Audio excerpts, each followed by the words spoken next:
ईमानदारी की शपथ लेने वाले आईएएस अधिकारी पद पाने के बाद भ्रष्टाचार में गोल्ड मेडलिस्ट बन जाते हैं, क्योंकि सीबीआई ने एक आईएएस अधिकारी को 500 करोड़ रुपए के घोटाले के मामले में गिरफ्तार किया है।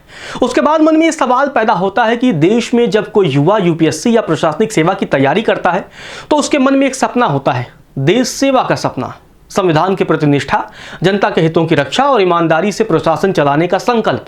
लेकिन जब यही अधिकारी सत्ता और पद की ताकत पाते हैं और भ्रष्टाचार के आरोपों में गिरफ्तार होते हैं, तब सिर्फ एक व्यक्ति नहीं बल्कि पूरी व्यवस्था ही कटघरे में खड़ी हो जाती है। हम बात कर रहे हैं हरियाणा के चर्चित पंचकुला नगर निगम घोटाले की, जिसमें केंद्रीय जांच ब्यूरो यानी सीबीआई ने बड़ी कार्रवाई की है और सीनियर आईएएस अधिकारी राम कुमार सिंह को गिरफ्तार भी कर लिया है। एक ऐसा अधिकारी जिसने प्रशासनिक सेवा में लगभग 14 साल बिताए, कई अहम पदों पर काम किया, लेकिन अब उस पर करोड़ों रुपए के सरकारी फंड के दुरुपयोग का आरोप लगा है।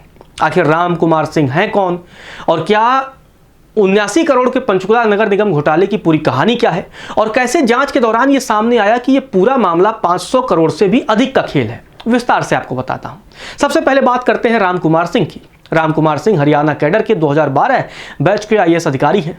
दिलचस्प बात यह है कि वे सीधे यूपीएससी परीक्षा पास करके आईएएस नहीं बने थे, बल्कि राज्य सिविल सेवा से प्रमोट होकर भारतीय प्रशासनिक सेवा में पहुंचे थे।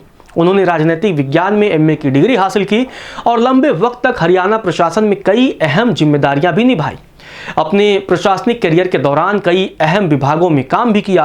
पंचकुला नगर निगम के आयुक्त जैसे कई अहम पदों पर भी रहे और मौजूदा समय में हरियाणा सरकार के राजस्व एवं आपदा प्रबंधन विभाग में विशेष सचिव के पद पर काम कर रहे थे। लेकिन आज उनकी पहचान एक सीनियर अधिकारी से ज्यादा एक बड़े घोटाले के आरोपी के तौर पर हो रही है, एक भ्रष्टाचारी के तौर पर। अब समझते हैं कि आखिर ये पूरा मामला क्या है। सीबीआई के मुताबिक ये मामला पंचकुला नगर निगम के बैंक खाते से सरकारी धन के कथित दुरुपयोग से जुड़ा हुआ है। जांच एजेंसी का दावा है कि नगर निगम का बैंक खाता वित्त विभाग के नियमों को दरकिनार करते हुए आईडीएफसी फर्स्ट बैंक की चंडीगढ़ सेक्टर 32 शाखा में खोला गया था। सवाल यह है कि ऐसा क्यों किया गया। जांचकर्ताओं का मानना है कि खाता खोलने से लेकर उससे जुड़े दस्तावेज तैयार करने तक की पूरी प्रक्रिया इस तरह डिजाइन की गई थी कि भविष्य में होने वाले संदिग्ध लेन देन को आसानी से छिपाया भी जा सके। यानी शुरुआत से ही व्यवस्था में खामियां नहीं बल्कि कथित तौर पर योजनाबद्ध तरीके से रास्ते बनाए गए भ्रष्टाचार किया गया। सीबीआई की जांच में जो बातें सामने आई हैं वो और भी चौंकाने वाली है। एजेंसी का आरोप है कि पंचकुला नगर निगम के तत्कालीन आयुक्त रहते हुए राम कुमार सिंह ने बैंक अधिकारियों के साथ मिलकर कई हस्ताक्षरित चेक बैंक तक पहुंचाए। ये चेक सीधे बैंक को नहीं दिए गए बल्कि कथित तौर पर बिचौलियों के माध्यम से पहुंचाए गए। इसके बाद इन चेकों का इस्तेमाल फिक्स्ड डिपॉजिट यानी एफडी बनाने के नाम पर किया गया। कागजों में दिखाया गया है कि सरकारी धन सुरक्षित निवेश किया जा रहा है, लेकिन जांच एजेंसी का दावा है कि वास्तविकता कुछ और थी। सीबीआई के मुताबिक कोई एफडी बनाई ही नहीं गई थी, यानी जिन करोड़ों रुपयों को सुरक्षित निवेश के तौर पर दिखाया गया वे वास्तव में कहीं और भेजे जा रहे थे। और अब कहानी का सबसे गंभीर हिस्सा शुरू होता है। जांच एजेंसी का आरोप है कि इन चेकों के जरिए सरकारी खाते से रकम निकालकर शेल कंपनियों में ट्रांसफर की गई। शेल कंपनियां यानी ऐसी कंपनियां जिनका वास्तविक कारोबार बहुत कम या लगभग नहीं होता है, लेकिन वित्तीय लेन देन के लिए उनका इस्तेमाल किया जाता है। सीबीआई का कहना है कि इन कंपनियों का जो कंट्रोल है वो आरोपी बैंक अधिकारियों के पास था। अगर ये आरोप अदालत में साबित हो जाते हैं तो इसका मतलब होता है कि सरकारी धन को व्यवस्थित तरीके से सरकारी खातों से निकालकर निजी नेटवर्क के जरिए घुमाया गया, यानी पैसों की हेरफेर की गई। मामले की गंभीरता का अंदाजा आप इस बात से भी लगा सकते हैं कि सीबीआई ने गिरफ्तारी के साथ साथ चंडीगढ़ और करनाल स्थित राम कुमार सिंह के आवासों पर भी छापेमारी की है। तलाशी अभियान के दौरान कई अहम दस्तावेज और रिकॉर्ड भी बरामद किए गए हैं। अब जांच एजेंसी इन दस्तावेजों की जांच कर रही है ताकि ये पता लगाया जा सके कि धन का जो प्रवाह था वो किन किन खातों और व्यक्तियों तक पहुंचा है। लेकिन यह घोटाला सिर्फ पंचकुला नगर निगम तक सीमित नहीं निकला, यहीं से मामला और बड़ा हो जाता है। शुरुआत में जिस मामले को लगभग 79.46 करोड़ रुपए के सरकारी फंड के कथित दुरुपयोग का मामला माना जा रहा था, जब जांच आगे बढ़ी तो उससे कहीं ज्यादा वित्तीय जाल सामने आया है। सीबीआई के मुताबिक हरियाणा सरकार के 8 अलग अलग विभागों से तकरीबन 504 करोड़ रुपए निकालने का कथित खेल खेला गया। जी हां, 504 करोड़ रुपए। यह रकम कथित तौर पर फर्जी फिक्स्ड डिपॉजिट और नकली डेबिट नोट्स के जरिए सरकारी खातों से बाहर निकाली गई। इसके बाद इस धन को विभिन्न शेल कंपनियों में ट्रांसफर किया गया। यही वजह है कि इस पूरे मामले को हरियाणा के सबसे बड़े वित्तीय घोटालों में से एक माना जा रहा है। अब सवाल उठता है कि इतने बड़े स्तर पर कथित वित्तीय अनियमितता कैसे हुई और ये पॉसिबल कैसे हुआ?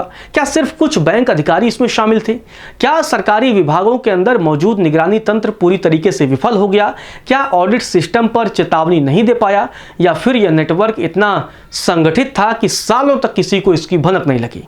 इन सवालों के जवाब अभी भी जांच के दायरे में हैं। सीबीआई अब तक मामले में 17 आरोपियों के खिलाफ चार्जशीट भी दाखिल कर चुकी है। इसमें शामिल हैं आईडीएफसी फर्स्ट बैंक और एयू स्मॉल फाइनेंस बैंक के 6 अधिकारी, हरियाणा सरकार के 3 कर्मचारी, 2 कंपनियां और 6 निजी व्यक्ति। यह सूची बताती है कि जांच एजेंसी इस मामले को केवल किसी एक अधिकारी या एक बैंक तक सीमित नहीं मान रही है, बल्कि यह बहुस्तरीय नेटवर्क की जांच कर रही है। राम कुमार सिंह की गिरफ्तारी इसलिए भी महत्वपूर्ण है क्योंकि कोई जूनियर अधिकारी नहीं है। वे हरियाणा प्रशासन के सीनियर आईएएस अधिकारियों में गिने जाते रहे। नगर निगम आयुक्त से लेकर विशेष सचिव जैसे पदों पर काम कर चुके अधिकारी पर जब सरकारी धन के दुरुपयोग के आरोप लगते हैं तो जनता का भरोसा प्रभावित होता है, क्योंकि आम नागरिक यह मानकर चलता है कि प्रशासनिक अधिकारी सरकारी संसाधनों के संरक्षक होते हैं, न कि उनके दुरुपयोग के आरोपी, न कि उनके गबन करने वाले। हालांकि यह याद रखना भी जरूरी है कि भारत की न्याय व्यवस्था में किसी भी व्यक्ति को अदालत द्वारा दोषी साबित हो जाने तक आरोपी ही माना जाता है, दोषी नहीं। सीबीआई ने आरोप लगाए हैं, जांच चल रही है और अंतिम फैसला कोर्ट को करना है। लेकिन इतना जरूर है कि इस गिरफ्तारी ने प्रशासनिक तंत्र, बैंकिंग व्यवस्था और सरकारी वित्तीय निगरानी प्रणाली पर भी गंभीर सवाल खड़े कर दिए हैं। आज देश के लाखों युवा आईएएस बनने का सपना देखते हैं। वे मानते हैं कि यह देश के लिए सबसे अच्छी सेवा है और बदलने का माध्यम। लेकिन जब ऐसे मामले सामने आते हैं तो सवाल उठता है कि क्या सिर्फ परीक्षा पास कर लेना ही पर्याप्त है?